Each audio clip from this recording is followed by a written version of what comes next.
Welcome once again to our morning devotions, experiencing God through the seasons of life. The title of our devotion this morning is A Promised Blessing, and we are taking our reading from the book of Exodus chapter 17, verses 11 through 14. I will read in your hearing. And it came to pass, when Moses held up his hand, that Israel prevailed. And when he laid down his hand, Amalek prevailed. But Moses' hands were heavy, and they took a stone and put it under him, and he sat thereon. And Aaron and Hugh stayed up his hands, the one on the one side and the other on the other side. And his hands were steady until the going down of the sun. And Joshua discomfited Amalek and his people with the edge of his sword. And the Lord said unto Moses, Write this for a memorial in a book, and rehearse it in the ears of Joshua, for I will utterly put out the remembrance of Amalek from under heaven. May the Lord add a blessing to the reading of his word. The Bible records the war that Joshua went to fight against the Amalekites. And what we see here is Moses going on top of the mountain together with Aaron and Hugh. They were also going to war, but they were going to fight differently. For as long as Moses' hand was lifted up, Joshua prevailed. But Aaron and Hugh noticed that Moses' hands were getting tired. So they had their eyes on the war and their eyes on Moses. Their eyes on Joshua and their eyes on Moses. And they realized that when Moses' hands were going down, Joshua was losing ground on the Amalekites. And they strategized and took some stones and put under his hands so that they would be stayed. And when Moses' hands were strengthened by Aaron and Hugh, Joshua prevailed against the Amalekites. And God says here, let it be recorded that it was not Joshua.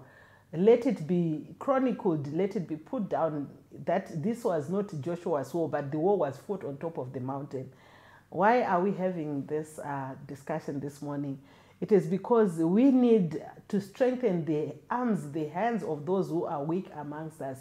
And it is our duty as a church to look at the widows amongst us. Even if you are a widow, there are widows who are lesser than you, who need you to lift your arms, who need you to lift their arms and strengthen them against this war. If you read from the book of Deuteronomy chapter 14, verse 29, Isaiah chapter 1, verse 17, the Lord is saying, if you do not strengthen the hands of the widows, he is going to deal with you. If you do not fight their cause, the Lord also promises to deal with you. According to Exodus chapter 22, verse 22, the Lord says, if you afflict any widow amongst you, I will come and deal with you. If the Lord is so interested in the welfare of this group, why don't we interest ourselves also in what the Lord is interested in?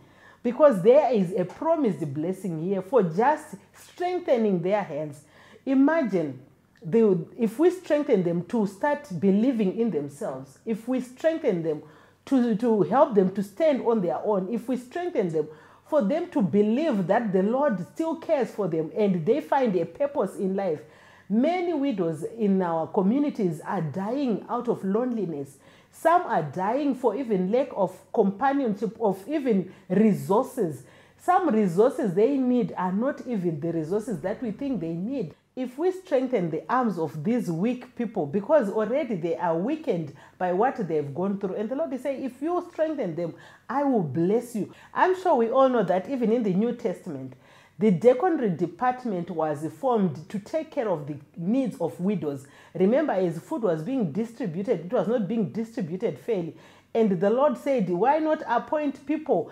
And they had to have a certain CV to look just after the needs of widows. If the Lord is that interested in that group, why not interest ourselves? Why not strengthen their arms? Why not go to war with them in the best way we know how? By just supporting them, by just encouraging them to go on, by just helping them to find purpose in life and reason to live again. May the Lord help us as we look at whoever is in our community. Some need just a phone call. You are a phone call away. Some need a visit. Some need someone who say, I'm praying for you. I remember very well. I've met so many people who would say, I've been praying for you. People that I'd never interacted with during my marriage journey. But I met people, and I still meet people today who send messages to say, I am praying for you. That's so powerful for me. That's all I need at the moment. I need people who say, I'm strengthening you by praying for you. Whatever the Lord is doing in my life, I know that it's not because I am such a faithful prayer warrior, but I know that the Lord has sent people who are so interested in my cause, who pray for me even without my knowledge. And may the Lord help you be that person who strengthens someone's hands even without their knowledge. God bless you.